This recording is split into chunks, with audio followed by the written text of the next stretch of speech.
I decided to do an All England prediction video. At the end of my last video previewing the All England, talking about the draw and all those sort of things, I said I didn't really have the time to go over the predictions, to kind of really think it through. But when I released that, and a few people had mentioned that they had missed my predictions, and a few other people had reached out to me on social media about the same thing, I thought, well, why not give it some thought? I've got a few days.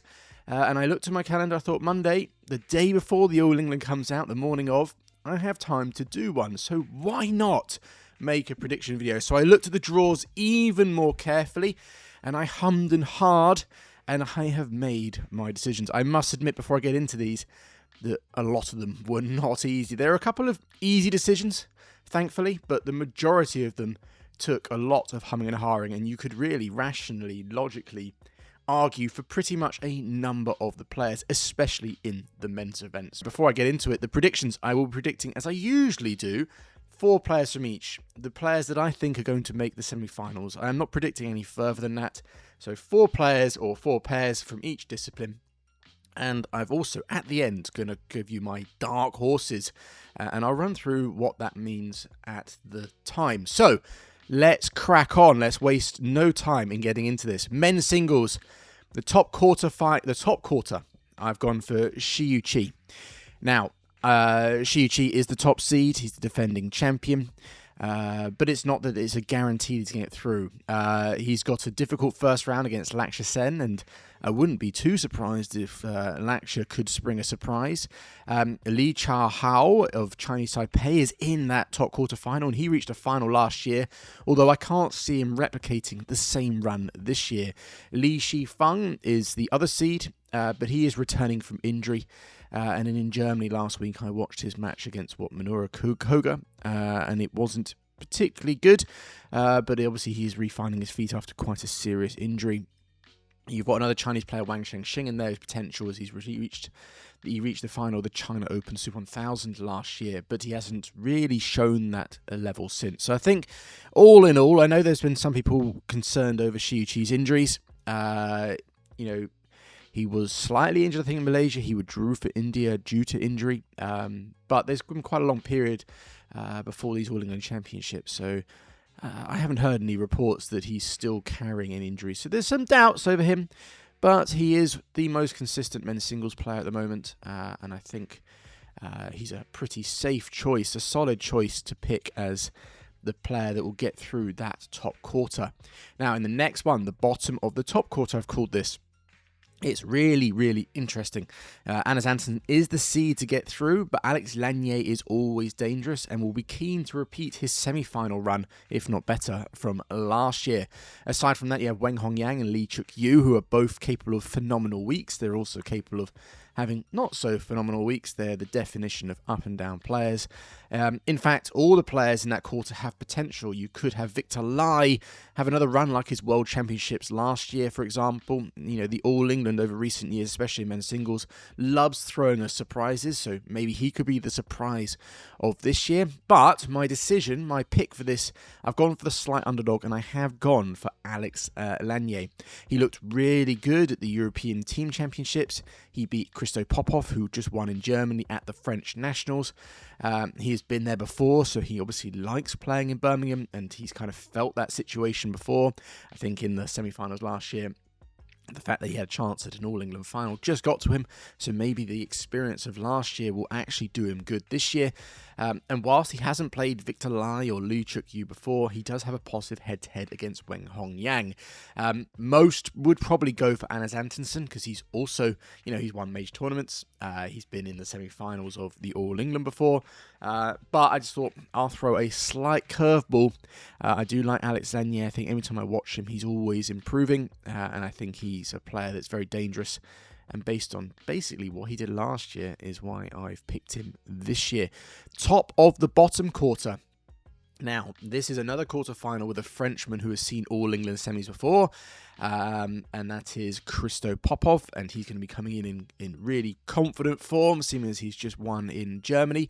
But this quarter also has a former champion in Jonathan Christie, and he's the seed to get through. He is the 4th seed, so by seeding, he's the one that should come through this quarter-final. He's also a player who reached the semis of Malaysia, the final of India, so seems pretty primed to do well. There's a few performances within those results that I felt weren't so good, namely in India, and also in both those tournaments, Malaysia and India. Christie has beaten pretty much all the good players in this section. In India, he beat Jason Teh, Loh Kin Yew, and Christo Popov, and then he beat Kodai Naraoka in Malaysia. He did lose to Lee Chun-Yi in that India Open semi-final, who is another player in the section, but again, all things looking pretty good for Jonathan Christie. Looking at other players, mentioned Lin Chun-Yi is in there, who won in India. He beat Christie, and then you do also have Loh Kin Yew and Kodai.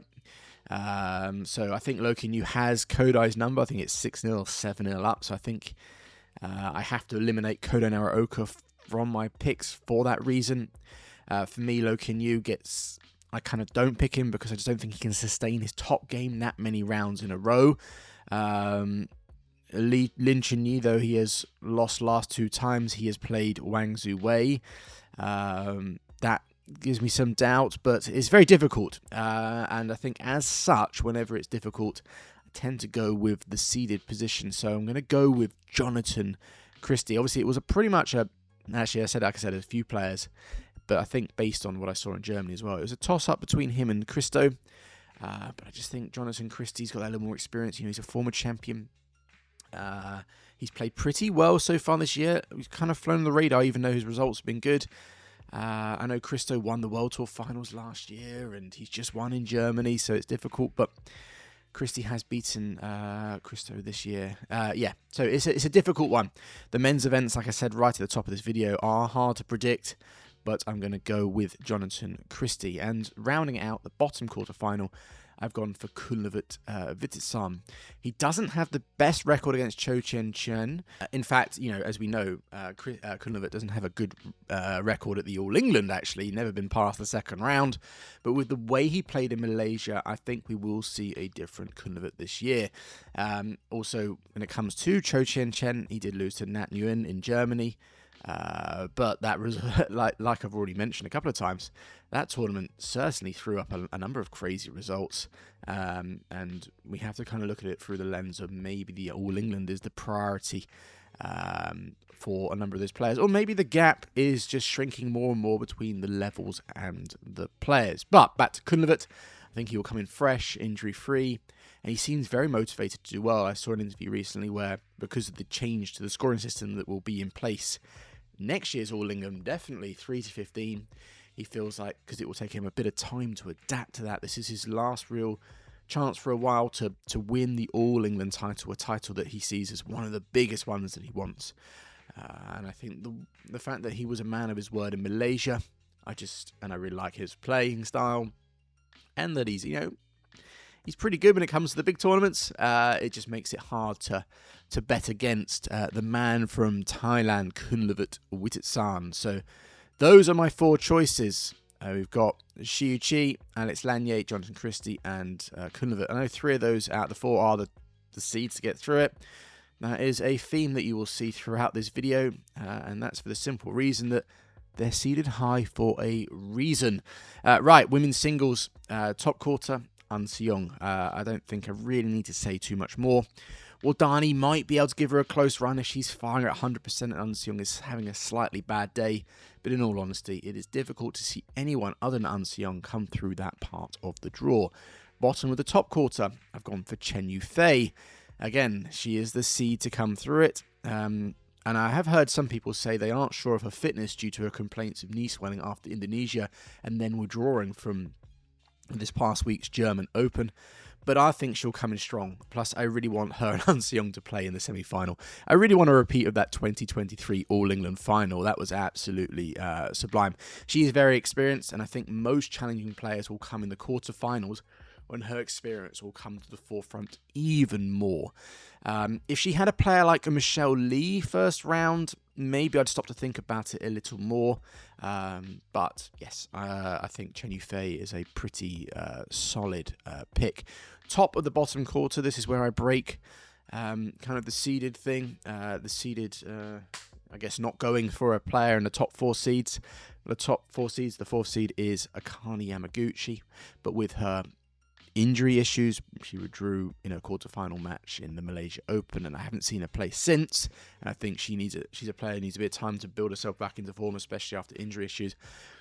I just can't see her coming in. I mean, she could, Akane Yamaguchi. She's more than capable, but it's enough of a doubt for me to not pick her, and I'm going to go with Ratchnuk Intanon. Because, I think the way that Ratchnuk has just been getting better and better over the last 12 months, physically she's looking much stronger. I think she's played pretty solidly in the opening tournaments of this year. I know she had to withdraw from Indonesia, but again, I said this in my preview video, I don't think that's because there's any major injuries or lingering injuries, long-lasting ones. I think she just really needs some rest and recovery, and there's been a big period for that, and for more training in the build-up to these All England Championships. Obviously, Ratchnuk is extremely experienced, and I think just everything is going for her. There are some other awkward players in there. Zhang Beiwen has the game. She beat Ratchnuk last year, but like I said, Ratchnuk compared to last year is just a far, far better player. I think that Ratchnuk Intanon has the best chance of coming through that section of the draw. And then rounding out bottom quarter, again, gone for the seeder position, but there's a good reason for that. Wang Ziyi. There's a potential second round with Sindhu. That's not guaranteed. Supanida Katathong of Thailand will definitely have something to say about that when she plays Sindhu. But last year at the World Championships, which is another major tournament, Sindhu was able to upset Wang Ziyi. Although maybe, based on what's been going on the last couple of days, that might not even happen, as I think Sindhu is stuck in Dubai airport due to all the kind of chaos that's been going on in the Middle East. But I think when it comes to Wang Ziyi, going back to that, I think she has more experience now. She did reach all 4 Super 1000 finals last year, plus the World Tour finals. Just that is, if a player did that and then you were to bet against her, you'd be, that's quite a risk to do. There's always a chance of an upset, but it's hard to bet against her. She did show she can be beaten, as was seen in the German Open final, but still, this is an All England. It's a completely different event. There's far more on the line, and whilst I said that Sindhu was able to upset her last year in the World Championships, and there's certainly some other players in the draw in her section, there aren't many players that I don't think that are particularly troublesome for Wang Ziyi. So I've gone for her. So women's singles, An Si-young, Chen Yifei, Ratchnuk Intanon, and Wang Ziyi. Men's doubles next. This is one of the hardest ones to predict, certainly in some sections, but the top quarter was a relatively easy decision. I've gone for the world champions, the world number ones, the defending champions, Kim Won-ho and Seo Seung-jae. This top half of the men's doubles draw, like I said in my preview video, is ludicrous. And so I think whenever it is difficult to pick, then generally going by seeding or at least a form book. And both these things do point to Kim Won-ho and Seo Seung-jae. There is a slight concern that has been brought up a few times, and that is Seo Seung-jae's shoulder injury. They won Malaysia, the Super 1000, but then they withdrew from the India due to that shoulder injury, and Seo Seung-jae hasn't played since. Kim Won-ho did come back at the Asia Men's Team Championships. There were some injury concerns for him too, but clearly they were okay. He was able to deliver a number of good points for Korea with a number of different partners, just showing how good he is. But Seo Seung-jae didn't travel to China. Clearly the coaches needed him to focus more on his recovery for the All England, which, whilst there are these injury concerns, I think, again, there's been enough time. I haven't heard any reports, and I think they would be really hot on getting him fully fit. And I think even if he's slightly off, they're still good enough to win the whole thing, especially to come through their section of the draw. I think Kim Won-ho might have to step up to help out Seo Seung-jae, and he's more than capable of that. They might be a little bit more vulnerable this year.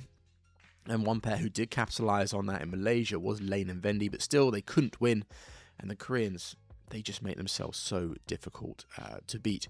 Bottom of the top quarter. This is possibly the hardest section of all the draws to call. I could pick and justify a number of these pairs. You got Kang Min-hyuk and Ki Dong-ju improving each time I see them. Kang's slowly getting over that ankle injury from last year, and Ki is maturing, not being as flamboyant. as he was, or at least knowing when to use it. You've got 3 Indonesian pairs that all have a chance. Indonesia do have a great history at this event.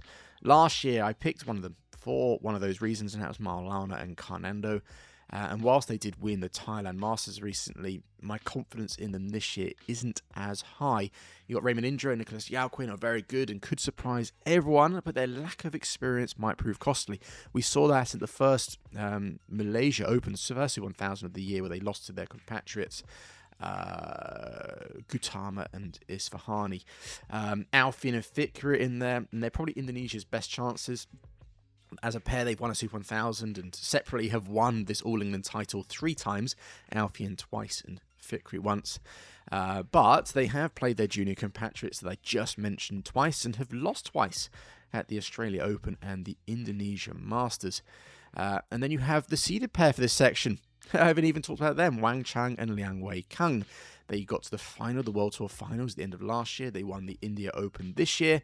They got to the semi-finals of the German Open where they lost to their compatriots, which kind of, they are a bit of an up and down pair, but they've had they're starting to get a few more consistent results.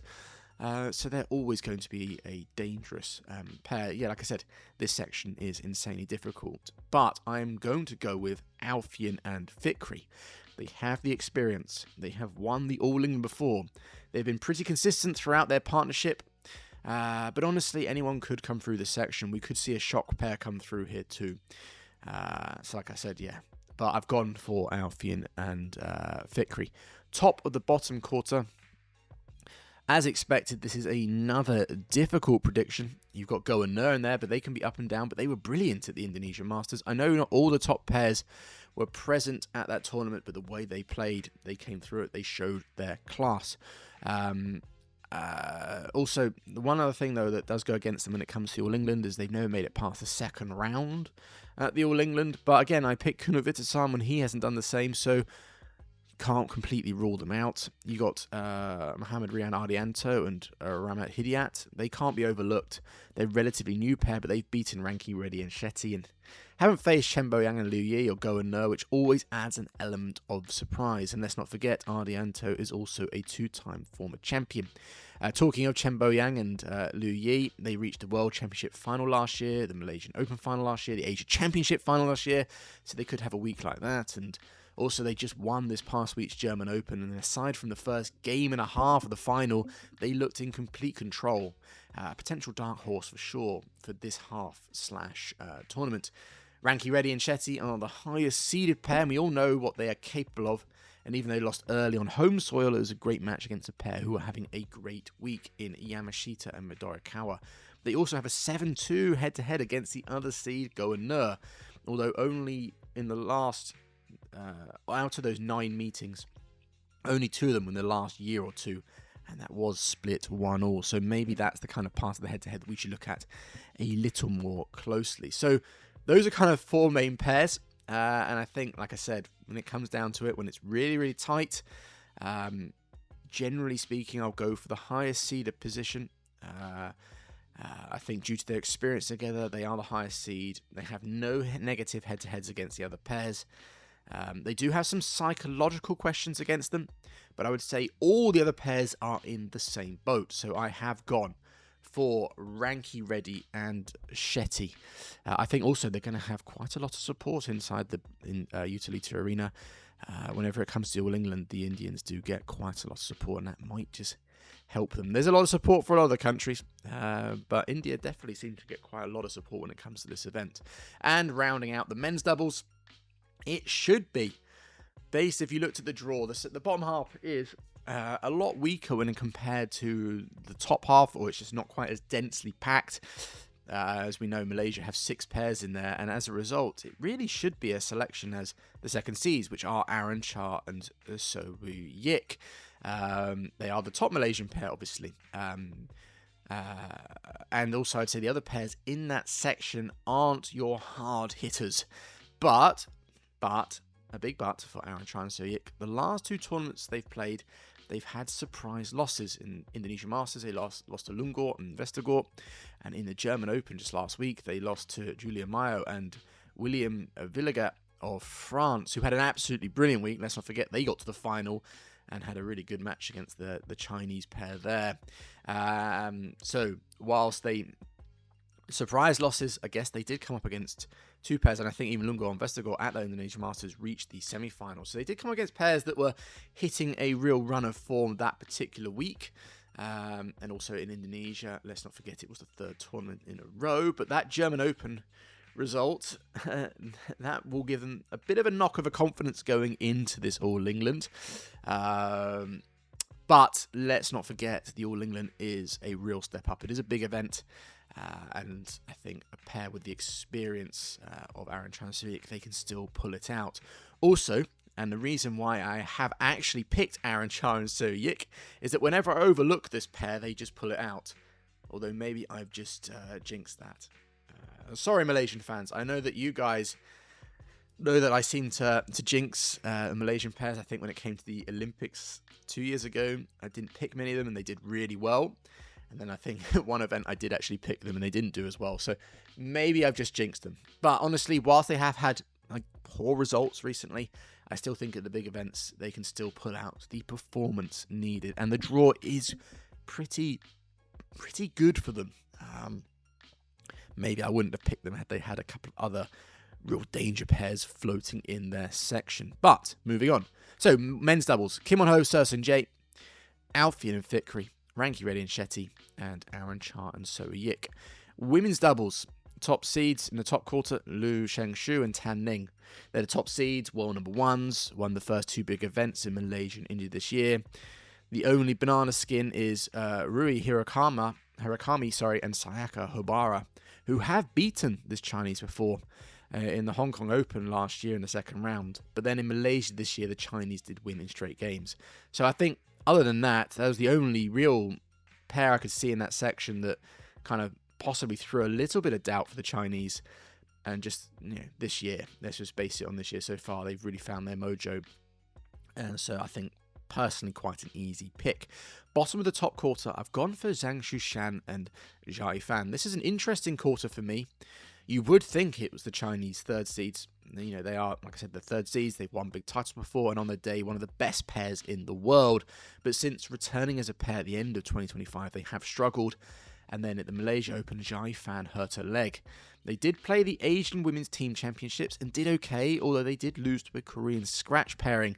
But they beat a good Indian pair in Teresa Jolly and Gayatri Gopichan. So their form was a bit better. I think that was probably the reason why they were sent to that tournament. China obviously didn't want to do poorly on home soil, but also it was probably to kind of give them a few matches to get themselves back in and to maybe test Jia Yifan's leg. And from what I saw bits and pieces from that event. I don't think that leg injury is going to hamper her too much. Maybe she still might be a bit rusty or not firing on all the cylinders, but with her experience as well, and them as a pair, they are a very difficult pair to beat. But one thing that does maybe level some questions against them is that, like I said in my preview video, the All England hasn't been a good hunting ground for Chinese women's doubles over the last decade. They've only won the title once out of those 10. That was Jia Yifan with Chen Qingchen back in 2019. So it does make me question them a little bit. Even their first round against Indonesian Rachel Rose and Febi, the Chinese beat them relatively easily in China last year. But like I said, the Chinese pair haven't been showing that form recently. Elsewhere here, you have Li Yunluo. You have Sayaka Hirota coming back with Ayako Sakamoto. But that's their first tournament together, so can't expect too much. You have the Stoeva sisters. They're European champions and always dangerous. But I think the most dangerous pair are actually the Indians, Teresa Jolly and Gayatri Gopichan. They've reached the semi-finals of the All England twice, so they seem to enjoy the conditions here. Haven't shone in their first tournaments, but in both those they lost very closely, including one to the seeds in their section. But I think with everything in mind, like I said, it's an interesting quarter-final, but there wasn't... I've gone for, like I said, Zhang Shushan and Jia Yifan purely because whilst there are a few other pairs, like I said, floating around that could certainly do it, none of them have really shown that extra something that makes me think that they can actually knock out the seeded pair in this section. So I've gone for Zhang Shushan and Jia Yifan. Top of the bottom quarter, I've gone for Baek Hana and Lee So-hee.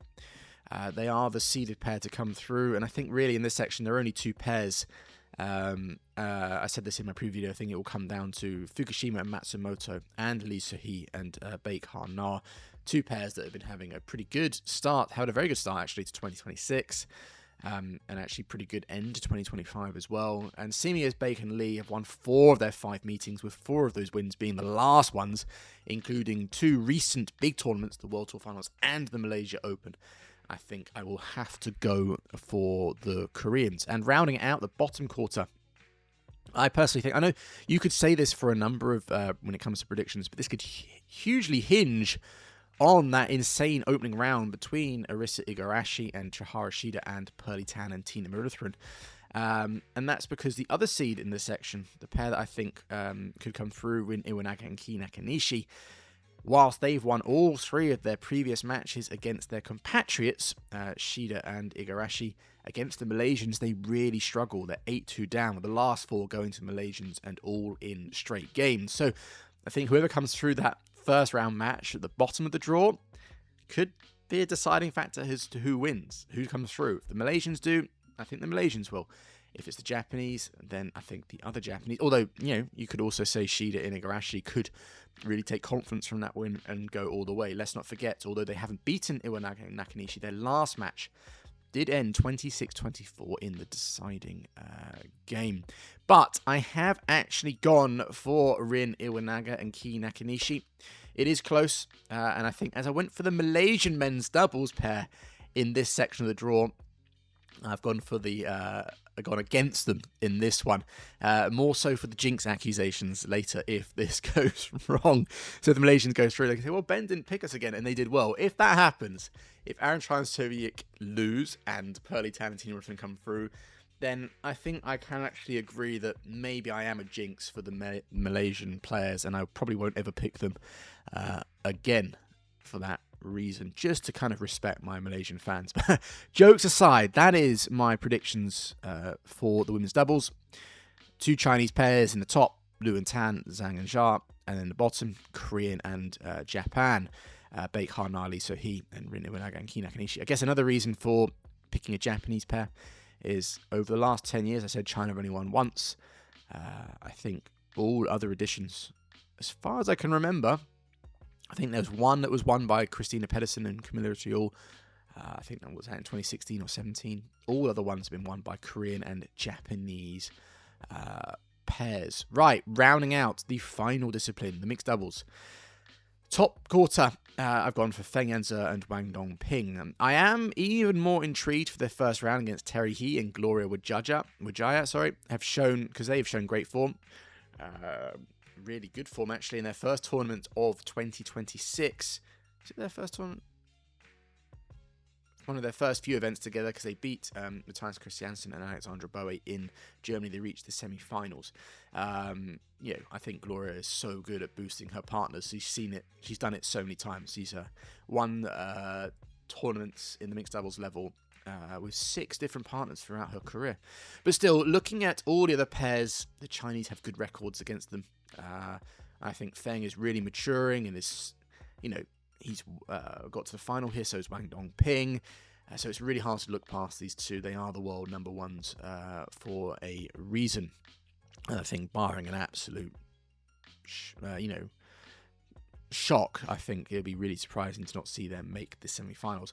Bottom of the top quarter, this is, again, really interesting quarter. There seems to be a lot of interesting quarters in the bottom of the top halves across all disciplines. Both seeds are strong.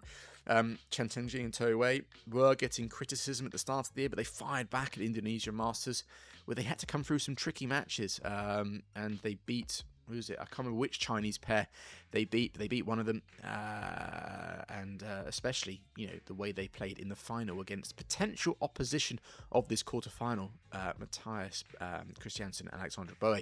Talking of that pair, they had a good start to the year with back-to-back finals in India and Indonesia. Like I mentioned in the top quarter, they did lose to Terry He and Gloria Jaya in Germany, but that doesn't drop, in my opinion, of them as a pair or their chances in Birmingham. All pairs in that quarterfinal, or in that quarter of the draw, are pretty strong, and there's some really interesting opening rounds. Ye Hongwei and Nicole Gonzalez-Chan versus Jimmy Wong and Lai Pei-jing. That's very interesting. Hidia Tula and Pasaribu versus Satsuri and Pakapon. one of the picks of the first rounds for me in the mixed doubles. And also, I think in all pairs in this quarter of the draw, as pairs, we've seen individual players do a little bit further than this, but I don't think any of them have passed the second round of the All England. So it's a real chance for anyone in this draw, as a pair, to get the furthest ever at the All England. But my pick, I've gone for the world champions, Chen Tianji and Toei Wei. Not just because they are seeded higher or they are the world champions, but their pre-quarterfinal section works for them, and even so, they have a good head-to-head record against all other pairs. There will be some challenges, and I can't, like with all of these things, as you can probably tell, I can come up with reasons as to why they won't make it, but most of the times I think this through, I see them coming through. Top of the bottom quarter. Again, another really interesting section of the draw. It's not an easy section for the seeds that are expected to come through, which is Dichapon and Supasara. They could have Jesper Toft and Amelie Magellan in the second round, who they have never beaten. They played twice and lost twice, and even if they make it through that, the seed they could face is the defending champions Guo Jinhua and Cheng Fengwei, and they also never beaten them. They also have played twice and lost twice. Now, whilst Dichapon and Supasara have more experience as a pair now, I do always say they are especially susceptible in the early rounds, and the All England is a huge tournament. This draw, I think, when they saw this draw, will definitely have them feeling particularly nervous. For the defending champions, Guo and Chen, they didn't have a good time in Germany last week. They lost to Alexander Dunn and Julie McPherson in the second round, I think. And that's actually another pair who's in this section of the draw. I know this is the nature of trying to do prediction videos, but you go through different scenarios and you get different pairs. I do have a feeling that Dichapon and Supasara might fall early again, so I don't think I'm going to pick them this time. They have two banana skin pairs for them in this section. And for me, this lays those seeds of doubt, especially, I think that's heightened, given it is an All England. For me, I think it's going to be between Jesper Toft and Amelie Magellan and Guo Jinhua and Chen Fengwei. And because the Chinese lead it 1-0 in their head-to-heads, and they are the defending champions, and like I said, let's not forget, the All England's huge, I have gone for the defending champions of Guo Jinhua and Cheng Fengwei. I also think I'm reminded of the World Championships where I picked Dichapon and Supasara when they had this Chinese pair in their section, and it was this Chinese pair that got to the medal round. They got a bronze medal, and so maybe it's a sense of deja vu coming through. And bottom quarter, again, like the top half, it's really hard to go against the Chinese pair, the world number twos, Zhang Zhengbang and Wei Yaxin, and I have gone for them. There is that glaring hole in their game, namely Wei Yaxin at the back, where, especially with the service situation, where flicks can really get out of position.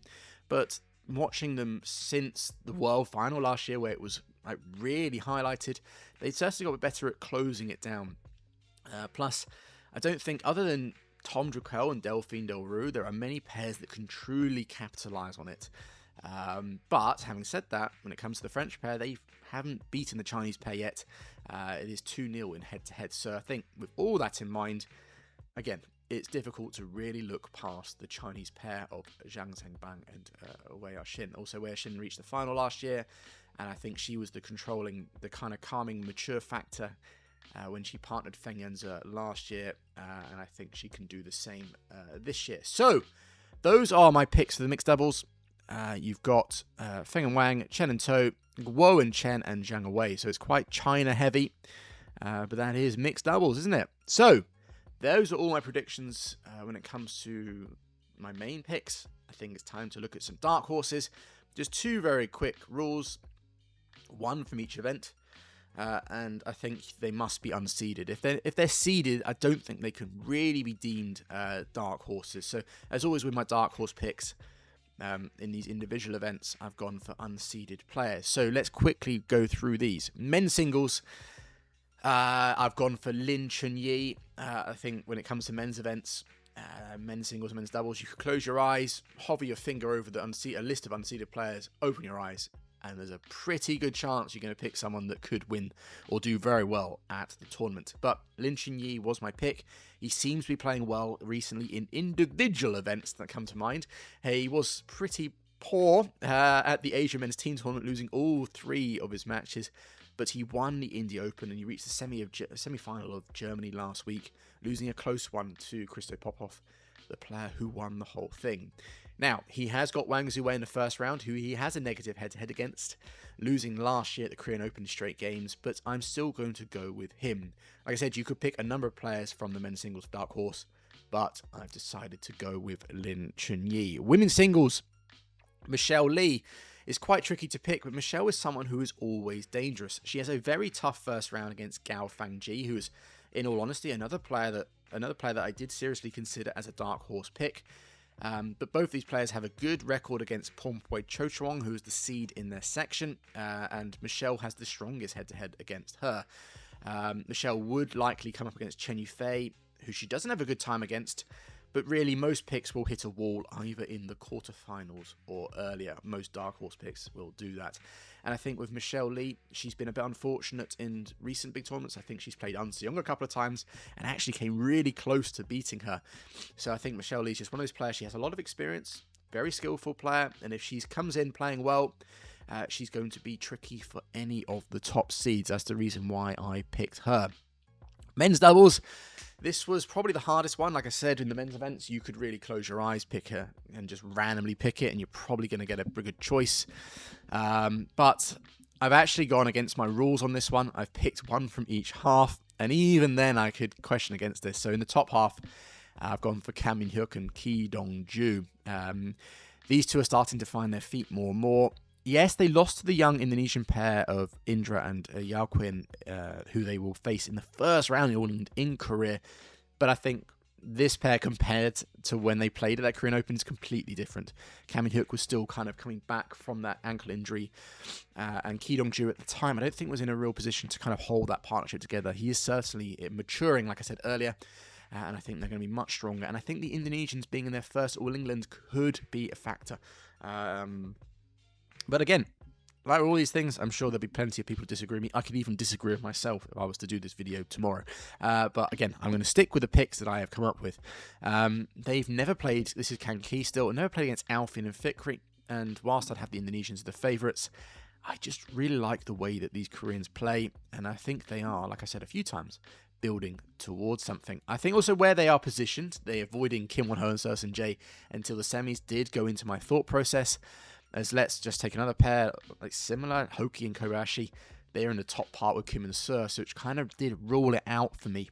Ruled them out as a pair, just because I think Kim Won-ho and Seo Sun-jae are just so strong.